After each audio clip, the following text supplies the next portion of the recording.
Bom, pessoal, obrigado aí pela discussão coletiva, pelos elogios, né? Eu fico muito feliz.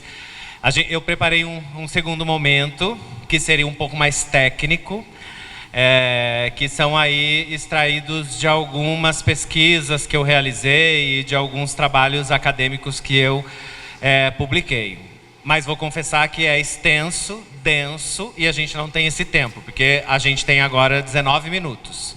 Então vou tentar fazer de uma forma mais... não sei nem como que eu vou falar, menos didática talvez. Eu sou daqueles que gostam de falar muito por cada item, mas vou tentar economizar aqui, tá? Minha vontade de falar mais. Eu tinha preparado aqui um trabalho sobre educação ambiental e pesquisa, onde eu trago alguns passos metodológicos aí para um diagnóstico participativo e também algumas possibilidades de práticas a serem utilizadas durante essas pesquisas voltadas principalmente para o contexto educativo, né, na formação de cidadãos. Né? Aí eu trouxe aqui alguns dos objetivos da educação ambiental, né? E quando eu falo em objetivos da educação ambiental, a gente já falou, né, no que a Unesco disse, o que a política apresenta, porém, academicamente, a gente tem uma formação um pouco diferenciada quando se fala em educação ambiental dentro da área da pesquisa mesmo, até porque existe um rigor científico, e esse rigor científico é também cobrado na área da educação ambiental, né? Então, quando eu digo para vocês, bater papel no liquidificador não é educação ambiental, se convencer alguém né? Mas academicamente isso vai ser visto apenas como uma atividade pontual que não cabe num congresso, por exemplo. Então, um dos objetivos da educação ambiental é fomentar plena consciência e preocupação sobre a interdependência econômica, social, política e ecológica nas áreas urbanas e rurais, que é justamente o que a gente comentou no nosso primeiro momento, né? A gente não pode mais entender a educação ambiental como a educação para a natureza ou a educação ou ensino de ecologia. A gente tem que entender a educação ambiental que prepare cidadãos para serem críticos e exigir democraticamente todos os direitos que o cidadão tem de gozar a sua vida de forma plena, né? Então, quando a gente trabalha com educação ambiental na área da pesquisa, a gente tem que entender que a gente deve abranger todos esses aspectos, que foi inclusive o que eu falei para o Luciano, né? Que quando a gente quer agariar pessoas para participar de um evento ou de um programa de educação ambiental, a gente tem que entender a educação ambiental como suas múltiplas possibilidades de aplicação. O segundo objetivo é proporcionar a cada pessoa, né, a oportunidade de adquirir conhecimento, né? Então a gente tem que entender que a gente não está formando rebanhos, né? Nós estamos formando cidadãos e a gente tem que garantir então que cada pessoa tenha essa oportunidade de adquirir conhecimento, valor, atitude, compromisso, habilidade, que sejam aí necessários a proteger a melhoria do meio ambiente. Então a gente tem que formar pessoas que sejam críticas, que sejam engajadas e que tenham fundamentação teórica para isso, né? Não, porque a tal da resposta porque eu gosto não vai convencer, né, pesquisador nenhum. Por que você faz isso? Porque eu acho legal, né? Então não é para isso que a educação ambiental foi instituída como ciência, né? E o terceiro diz assim: criar novos padrões de comportamento de indivíduos, grupos e sociedade como um todo a favor do ambiente. Então não é resgatar valores, é criar valores, é desenvolver novos valores, porque o mundo é outro.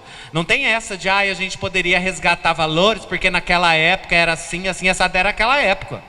Ninguém mais quer essa época.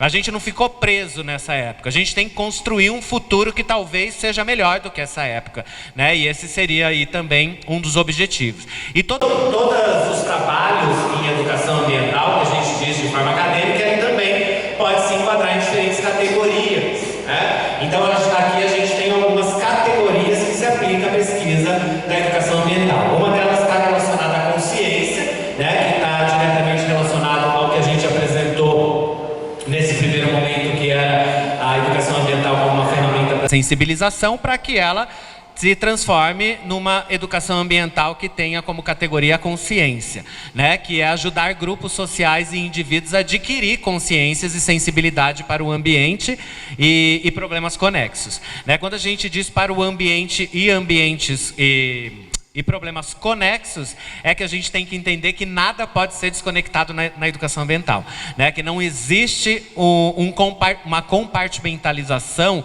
quando se fala em educação ambiental, o que é diferente da educação. Porque a educação, por si só, ela é compartimentada.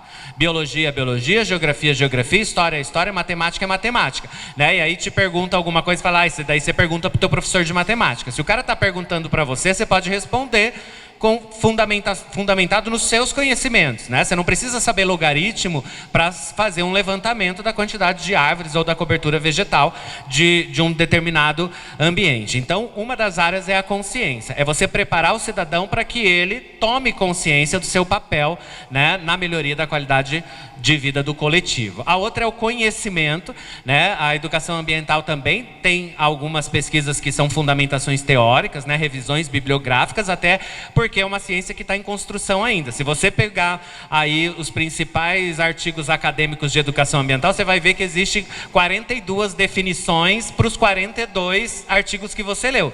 Diferente do que você pegar uma definição para química orgânica. Vai ser sempre a mesma, porque a química orgânica já está definida. A educação ambiental não tem essa definição. Ela está há 30 anos na academia, né? E esses 30 anos de academia, muita coisa precisa ser construída ainda. E quando a gente fala na categoria da educação ambiental, na área do conhecimento, é ajudar esses grupos, né, e indivíduos a ganhar uma variedade de experiências para adquirir uma compreensão básica do ambiente e problemas conexos. Então percebam que a gente só muda a categoria, mas o objetivo parece sempre fundamentado naqueles três, que é preparar o cidadão para trabalhar em coletividade para que o mundo seja melhor.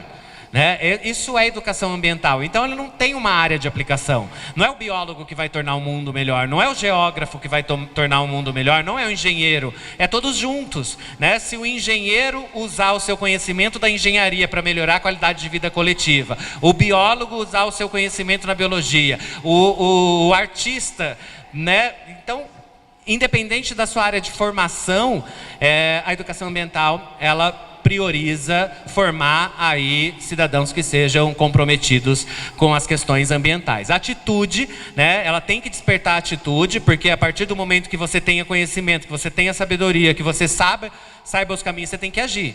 Porque senão você virou um livro. Se ninguém te abrir, ninguém vai te ler. Então você tem que ser um livrinho de perna que fala, que canta, que grita, que reivindica, né? E é isso que a gente fala na formação de cidadãos e de educadores ambiental. Tem que ter atitude. Porque ter conhecimento para ficar guardado para você vira livro, né? Se você não quiser ser um livro, aí você tem que compartilhar isso, e para compartilhar você precisa ter atitude. Então, adquirir um conjunto de valores e sentimentos de preocupação pelo ambiente e uma motivação para ativamente participar aí na melhoria da qualidade de vida ou da proteção do meio ambiente. O outro é habilidade. Tem que desenvolver habilidades, né? E cada um tem uma habilidade, né? Não é, se todos os educadores ambientais desenvolvessem a mesma habilidade, bastava um.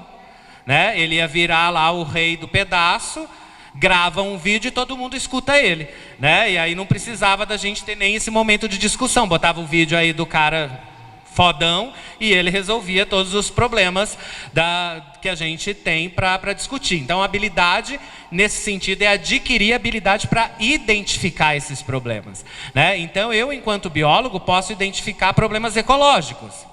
O matemático pode identificar problemas quantitativos.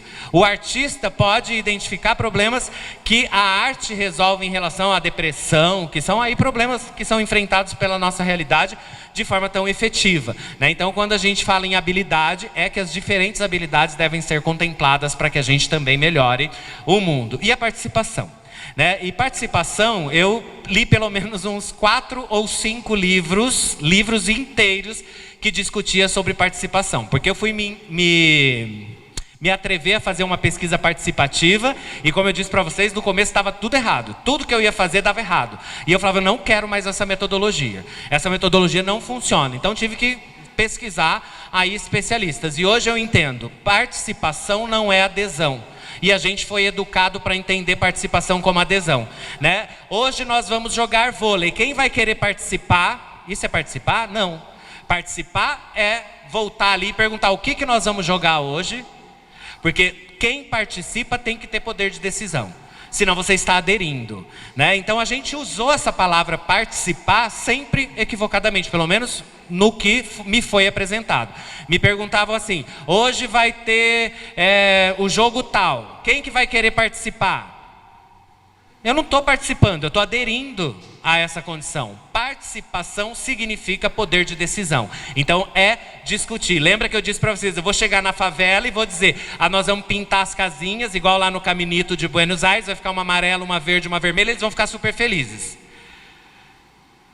E aí, quando eu realmente segui o diagnóstico participativo, que eu fui descobrir que realmente eu era um peixe fora d'água.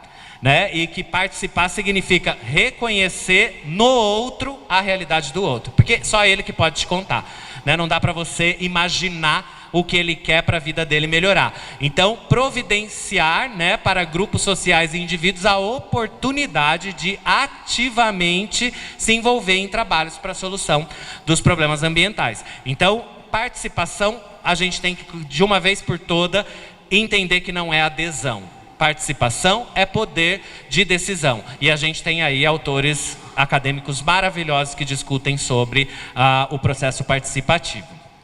Em relação à incorporação da educação ambiental pela academia, né, que foi o que a gente falou anteriormente, que ela fez a via contrária, né? As ciências geralmente surgiam nas universidades e depois eram apropriadas pela população. A educação ambiental fez o caminho contrário. Ela surge na população e depois a academia resolve incorporar ela e transformá-la em ciência. E isso foi muito difícil, né? E eu digo para vocês, né, o Brasil é talvez um dos principais países na formação de educadores ambientais realmente comprometidos com o significado do que é educação ambiental, né? A gente é convidado para dar palestras, para escrever artigo, para construir capítulos de livro sempre, porque eles sabem que a nossa realidade é muito plural. E a gente tem que desenvolver diferentes estratégias, né? O que um país inteiro consegue resolver com uma estratégia, o Brasil precisa de 40 num município só. Porque a realidade e o abismo que existe entre uma classe social e a outra passa aí por vários caminhos, que cada um com uma realidade, cada um com uma forma de intervenção diferenciada. E nos trabalhos acadêmicos a gente observa duas linhas norteadoras para os trabalhos de educação ambiental, né? Uma que se fundamenta na exaltação das belezas naturais, no despertar do apreço, que é aquele tipo de educação ambiental que a gente vê sistematicamente em parques de reservas, estações ambientais, né? APPs, que é mostrar a beleza do ambiente para que a pessoa se sensibilize e passe a gostar e admirar. Mas a gente também tem uma linha que trabalha aí com as respostas catastróficas do ambiente. Se você não economizar água, teu filho vai morrer de sede. Né? É aquela coisa da punição, né? Eu particularmente não gosto dessa área de atuação. Acho que por punição não ensina ninguém. Ela, no máximo que ela faz é adestra. Acho que a punição é para adestramento e não para formação. Mas existem autores que defendem esse adestramento como uma forma de melhorar o comportamento dos cidadãos frente às questões ambientais. Eu sigo mais para o caminho de mostrar que a vida pode ser melhor e será, do que dizer que se você não fizer desse jeito, você vai viver no inferno, né? Que o mundo que a natureza vai se vingar. Então trabalha muito com isso, né? Deus perdoa sempre, o ser humano às vezes, a natureza nunca, né? Parece que a natureza é o vilão do negócio. Então eu não gosto muito dessa linha, mas é uma das observadas também dentro da academia.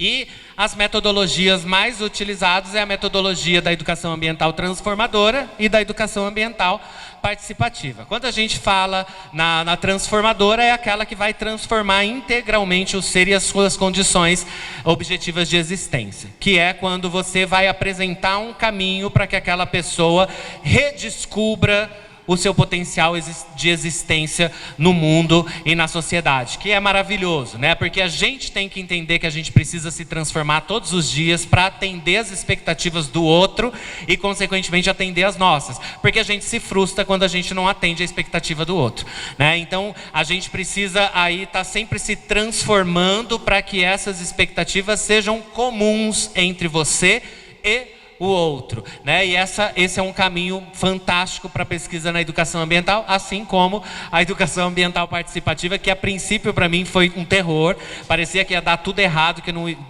eu ia patinar e não sair do lugar, mas também a partir do momento que você torna confortável o caminho que coletivamente foi discutido e decidido, fica bom, né? Por exemplo, quando eu realmente entendi que o endereço para eles era a prioridade, eu me embrenhei tanto, sabe? Eu me empenhei tanto para conseguir endereço para eles, que a gente fazia reuniões intermináveis na prefeitura, pedia para colocar uma plaquinha com nome de rua, pedia para botar número, pedia para o ônibus parar, né? Pedia para colocar uma placa que aquilo ali era a entrada de um bairro e não de uma favela, ou não do Morro do Cavalão. Olha o nome, né? Então você chega para pedir um emprego e diz: qual que é o seu endereço? É o Morro do Cavalão. Ninguém quer te dar emprego, até porque vai pensar, o cara é um cavalo que mora lá no morro, que deve ser bandido, porque quem mora no morro é bandido, né? Infelizmente, embora este era um morro ou uma comunidade apaziguada, a polícia já tinha tomado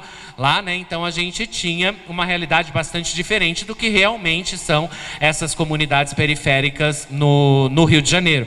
Mas a gente também precisa entender que 90% das pessoas que vivem nessas comunidades são pessoas do bem, são pessoas trabalhadoras e são pessoas que estão ali porque não tem outro lugar para estar, né? E a gente precisa desmistificar isso, que favela é bandido, que favela é só droga, é só aquilo. Tem um monte de família que mora ali e infelizmente tem também os bandidos. Assim como tem bandido dentro de igreja, tem bandido dentro de hospital, tem bandido dentro de prefeitura, tem bandido dentro de congresso, tem bandido dentro de escola, tem bandido de jaleco, tem bandido de batina, tem bandido de terno, né? Então não é só no morro não é só o morro que tem essa prioridade, não, né? Todos os segmentos da sociedade tem esse tipo de gente também, e a gente precisa filtrar bem. E filtrar bem significa cair fora daqui, né? Se distancia. A gente precisa de aprender a se distanciar, e que a distância é uma defesa também. Então a educação ambiental participativa no significado de que participar tem que ser tomar parte, é ter poder de decisão, né? E não adesão. Então quando a gente fala em desenvolver uma pesquisa de educação ambiental participativa, isso significa que os atores participem diretamente dessa pesquisa com as suas angústias e com as suas possibilidades, né? A aplicação da educação ambiental, ela passa pela interdisciplinaridade, pluridisciplinaridade e transdisciplinaridade, né? E a gente precisa aí escolher algum desses caminhos, em especial quando se fala na educação ambiental formal, aquela que se desenvolve dentro da escola. Eu particularmente acho que a interdisciplinaridade é quase um luxo, né? Até porque a gente tem muitos professores que dizem assim: eu já tenho tanta coisa para fazer, ainda vou ficar tendo que conversar, fazendo reunião, né? Gente, tem a ATPC, não é assim que chama? Esse momento que todos os professores estão juntos. Use esse ATPC para discutir uma estratégia e não para ficar discutindo o texto, né? Porque aí o diretor, o coordenador leva um texto de fábula e aí tem que ficar ali discutindo aquele texto durante aquele momento da ATPC. Use para algo prático, use para algo real, para a sua realidade. Não fica trazendo texto do Xalita, texto da pedagogia do amor, né? Não funciona isso. A gente tem que entender qual que é a nossa realidade. Se você não tem um coordenador competente, troca de coordenador, né? Porque o coordenador é aquele que consegue coordenar os professores, e coordenar os professores é apresentar pautas que são dignas de serem discutidas. Eu já participei de reunião que é blá, blá, blá, blá, blá, você sai dali, falou, parece que o mundo é outro, parece que a escola é ao Disney, que vai dar tudo certo, que as meninas vão chegar todas de princesas e os meninos de príncipe no outro dia na escola. Essa não é a realidade. Então não adianta ficar dando murro em ponta de faca e ficar vivendo a realidade Xalita. Né? Xalita é um ótimo pedagogo atrás da mesinha dele. Dentro da sala de aula é outra realidade. Então a gente tem que entender qual é a realidade da sua escola, né? E não ficar discutindo textinho aí só porque o cara é renomado. Vamos discutir qual que é o problema da sexta B? Vamos discutir qual que é o problema do primeiro ano A? Né? É isso que a gente tem que discutir numa TPC. Se a gente quiser formar alunos comprometidos, a gente tem que discutir o problema do aluno, né? E aí o professor tem preguiça. Ai, dá uma preguiça desse povo que fica falando assim, eu já escutei isso, né? Inclusive a coleguinha que foi embora ali, ela veio aqui e falou assim, a hora que você começou a falar, eu falei, meu Deus, eu vou sentir só sono nessa palestra. Mas ela veio me parabenizar, dizer que ela não sentiu sono, que ela achou que ia ser uma palestra de sono, mas que ela aprendeu bastante. E realmente tem reunião de professor que é para dormir, né? Aí eu já participei, daí fica todo mundo no celular, tudo fingindo que está lendo livrinho, depois se reúne em grupinho, faz 3 apontamentos, um professor que é mais despojado, vai lá e fala, nosso grupo chegou à conclusão de que a matemática é maravilhosa. Não é, para. Né? Vamos discutir o que é real, vamos discutir o que a gente vai fazer, como que a gente pode fazer, né? E a interdisciplinaridade para mim tem essa dificuldade por conta dessa vaidade do professor, né? Eu já sei tudo, eu não quero aprender mais nada, eu já sei matemática, para que eu quero discutir com o professor de biologia, né? Então morre na matemática, né? Morre na biologia, morre na geografia, morre na química. Por mim, tudo bem.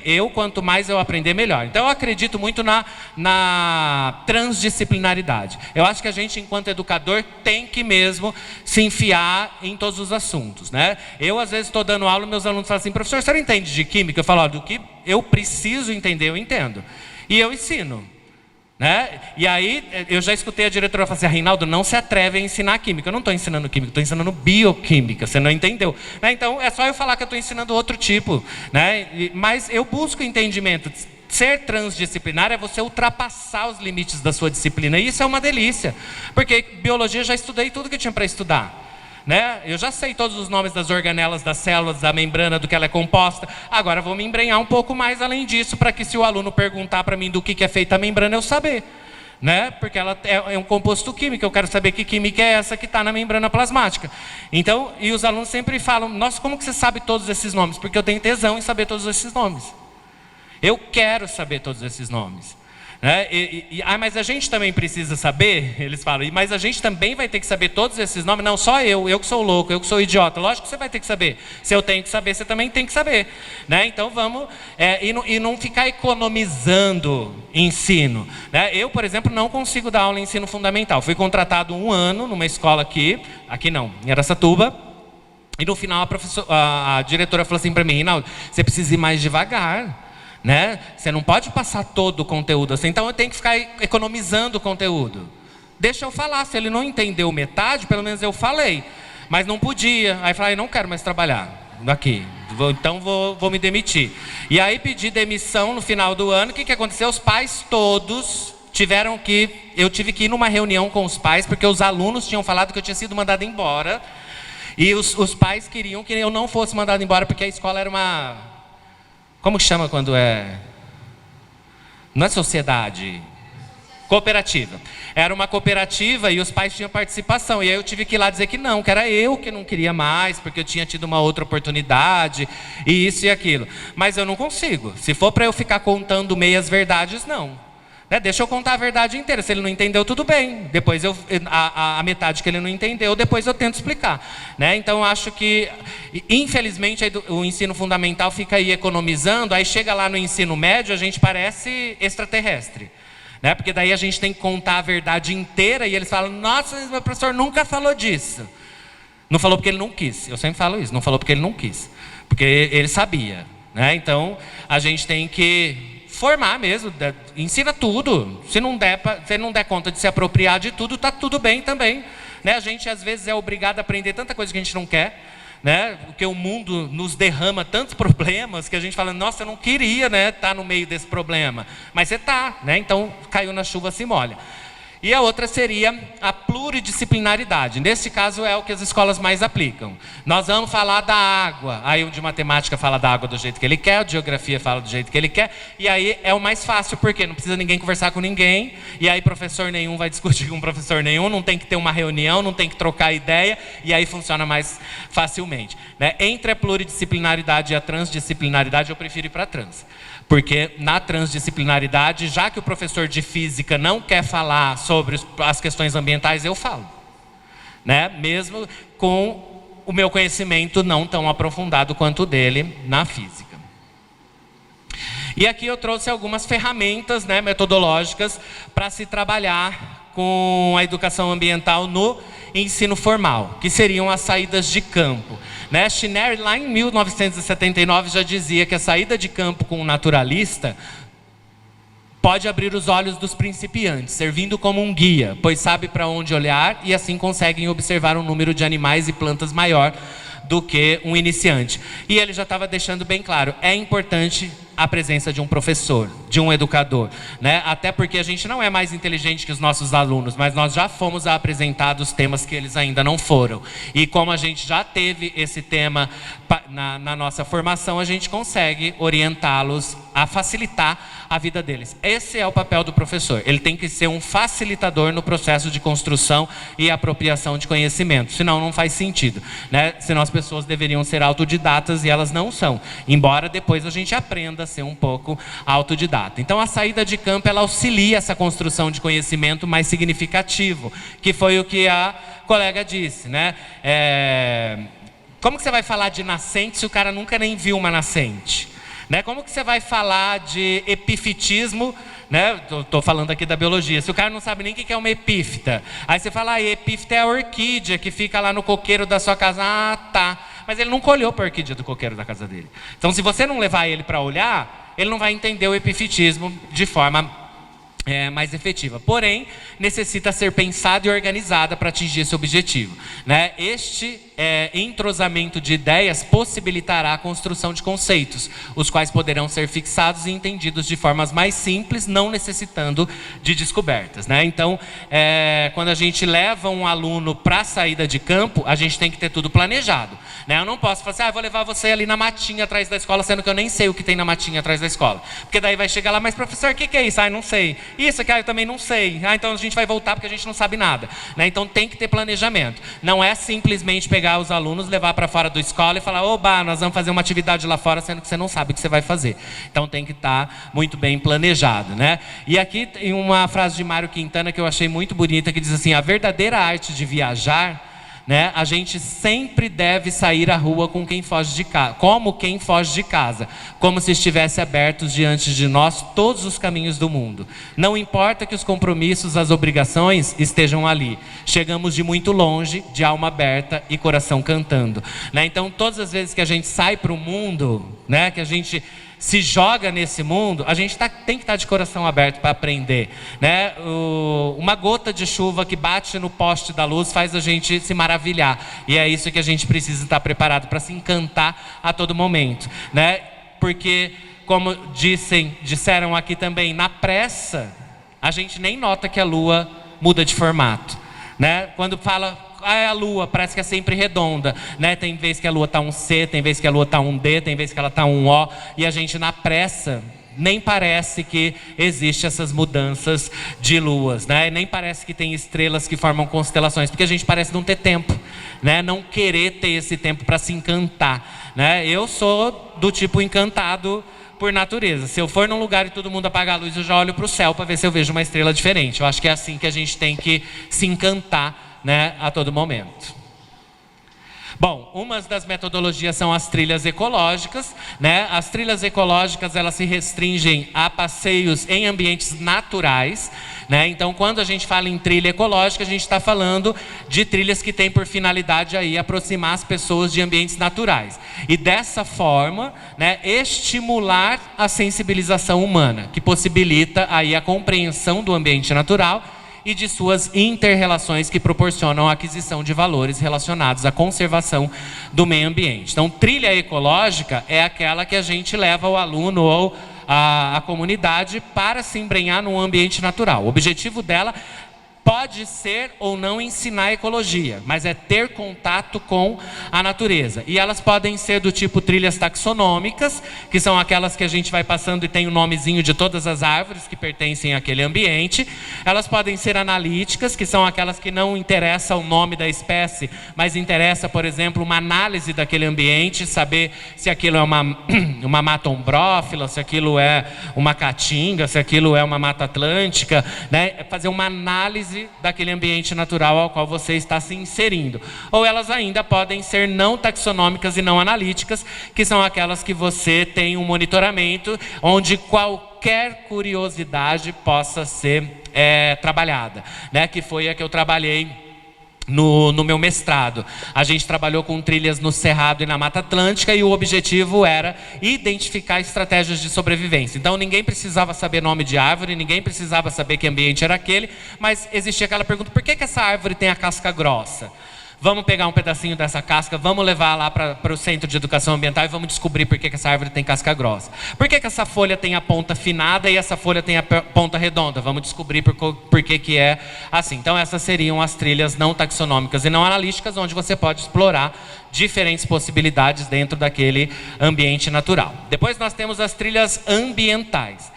Como a gente já discutiu sobre o conceito de meio ambiente, que ele não é mais apenas o ambiente natural, mas também o construído e o humano, né? Ela tem como objetivo aí transformar a teoria da sala de aula em prática, né? Usando os recursos ambientais diversos, como ambientes naturais, construídos e humanos. Estes são utilizados como meio de interpretação ambiental e visa não somente a transmissão de conhecimento, mas também propiciar atividades que analisam os significados dos eventos observados no ambiente, bem como as características do mesmo. Assim, essas trilhas podem ser feitas em diferentes ambientes e pode-se explorar os mais diversos temas escolares, que é pegar o aluno, por exemplo, eu ensinei sobre tratamento de água, levo ele na Sabesp. Eu ensinei sobre energia, eu posso levar ele ali fora para ele ver uma caixa de energia, se a luz é quente, se a luz é fria, né? Então a gente pode usar os diferentes ambientes para ser trabalhado. Então aqui são realizados em diferentes ambientes, em especiais os construídos, né? Espaço onde ocorrem as relações humanas que representam o ambiente antrópico. Então possíveis abordagens para as trilhas ambientais: tratamento de água, construções históricas, comportamento no trânsito, qualidade do ar, arborização e os benefícios. Então uma voltinha que você dá no quarteirão da escola, você pode abordar diferentes temas, né? Só que tem aquele lance, mas dá um trabalho levar aluno para fora da sala de aula. Eu, quando comecei a dar aula, eu levava sempre para fora da sala de aula. E eu sempre escutava assim: lá vem esse chato, porque daqui a pouco a diretora vai mandar a gente sair também. Aí eu escutei o outro dizendo assim: daqui a pouco ele cansa, porque está novo ainda, né? Então é mais ou menos desse jeito. Você quer fazer um negócio, você começa a virar o chato. Parece que só porque você fez, todo mundo tem que fazer. Eu, na minha opinião, teria que todo mundo fazer mesmo. Mas, né?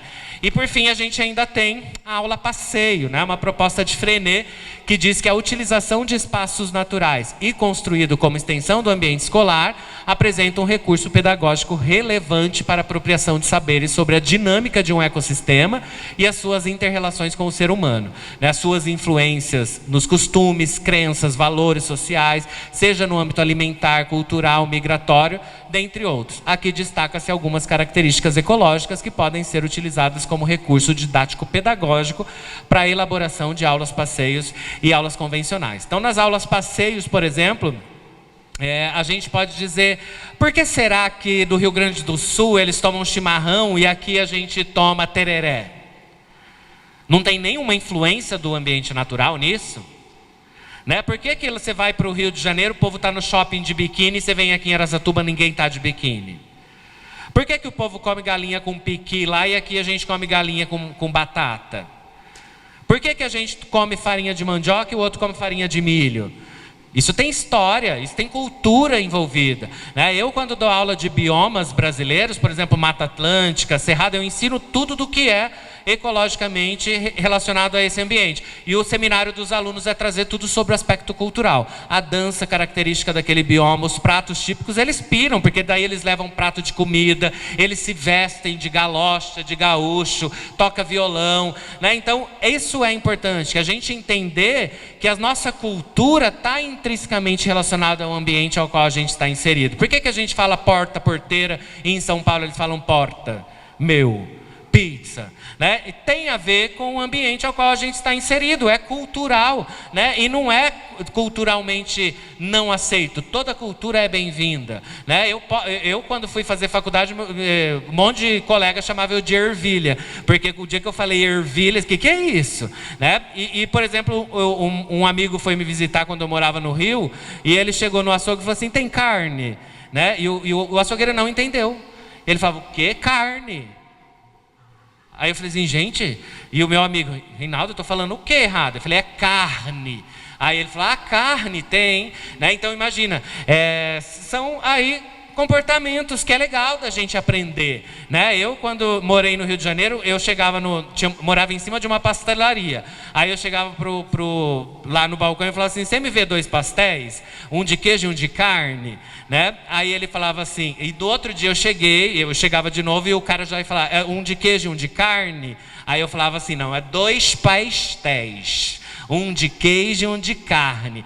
Aí a gente começa a zoar um com o outro, né? Aí ele dizia, mas vocês que falam errado. Eu falava assim, de onde que você tirou o i nesse pastel seu aí? Porque é pastel, não tem pastel, né? Então acho que é tudo uma questão da gente aproveitar aquele momento que a gente está vivendo, né? E a cultura é maravilhosa, ainda bem que existem culturas diferentes. E a aula passeio, ela prioriza justamente você usar o seu entorno. E aqui algumas dicas, né? Por exemplo, a aula da descoberta, né? Que Freinet diz que desenvolveu aí uma técnica educacional saindo da escola, com seus alunos, visando motivá-los através de ação, tentando trazer a vida para dentro da escola, né? E neste caso, buscar por interesse dos alunos. O outro seria o fichário de consulta, né? As fichas são feitas pelos próprios alunos e educadores. Essas fichas servem aí para facilitar a assimilação de assuntos a serem estudados. São exercícios, passatempos ou artigos para simples informação, que é cada aluno ter o seu caderninho de campo.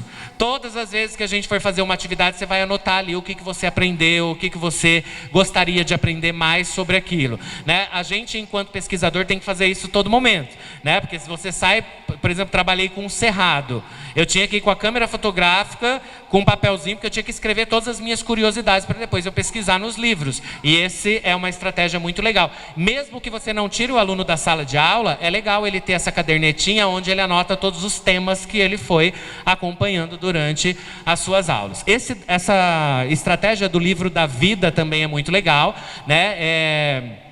É muito parecido com o diário de registro, mas ele é livre, né? Ou seja, o aluno escreve no momento em que estiver com vontade e sobre o assunto que quiser. Ele não precisa ser especificamente um assunto escolar. O livro é coletivo e o registro pode ocorrer de diversas maneiras, com desenhos, escritas, colagens ou outra forma, né, que os alunos encontrarem. É você deixar um livro ali na sala de aula e o que o aluno quiser ir lá escrever, ele pode escrever. E o educador vai pegando essas curiosidades para trabalhar durante as aulas, porque nada melhor do que você trabalhar com o próprio desejo de aprender do aluno. E Freinet deixa bem claro que é muito importante que primeiro você entenda qual é o interesse do seu aluno para depois você entrar no assunto. E o último seria a imprensa escolar, né? Que o produto que pode ser aí um registro sobre as aulas e descobertas, uma entrevista, pesquisa, entre outros. A divulgação pode ser interna à escola ou então feita em um jornalzinho que pode ser aí enviado para a comunidade. Então são várias estratégias. Freinet é do século passado, lá do comecinho do século passado, e ele já era um visionário no que diz respeito à educação. Ele entendia que a prática tem que se articular à teoria, porque a teoria pela teoria se esgota nela, assim como a prática pela prática também se esgota nela. A praxis é maravilhosa. Articular teoria e prática, o aprendizado fica muito mais fácil, muito mais prazeroso. Aí o que eu tinha trazido aqui também, mas não vai dar tempo, mas já falei com a Camila para a gente deixar para a próxima, é que vou passar aqui rapidinho para vocês, eu ia mostrar aqui a elaboração de projetos, né? O que se coloca na caracterização, na justificativa, objetivo, meta, metodologia, plano de trabalho, orçamento, avaliação, e depois falar sobre o diagnóstico participativo para se iniciar uma pesquisa com um público-alvo que você escolheu, mas que você quer saber quais são as angústias deles e não aquelas que você pensa ser as angústias deles.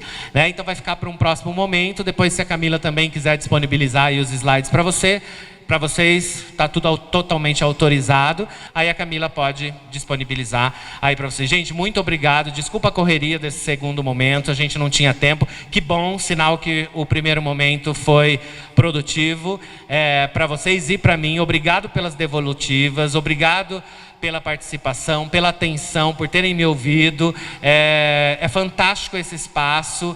E eu espero que a gente se encontre em outros momentos. Contem comigo e se precisarem do meu contato, a Camila também tem, eu estou à disposição.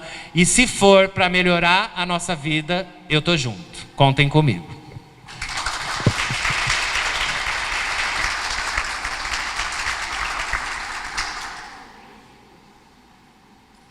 Obrigada, Reinaldo. Foi muito boa a sua palestra, parabéns.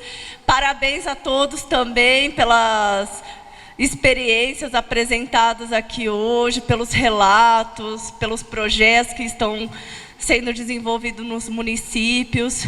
E aí a gente vai melhorando aos poucos, né, como eu disse antes. Então, pessoal, esse foi o nosso 5º encontro, que é o encerramento dos encontros formativos, mas vai ter o seminário, tá, gente? Não esquece. Muito obrigada, pessoal, vocês estão de parabéns. Uma ótima viagem. Quem quiser mais refrigerante, salgadinho tem ali. Obrigada, Reinaldo.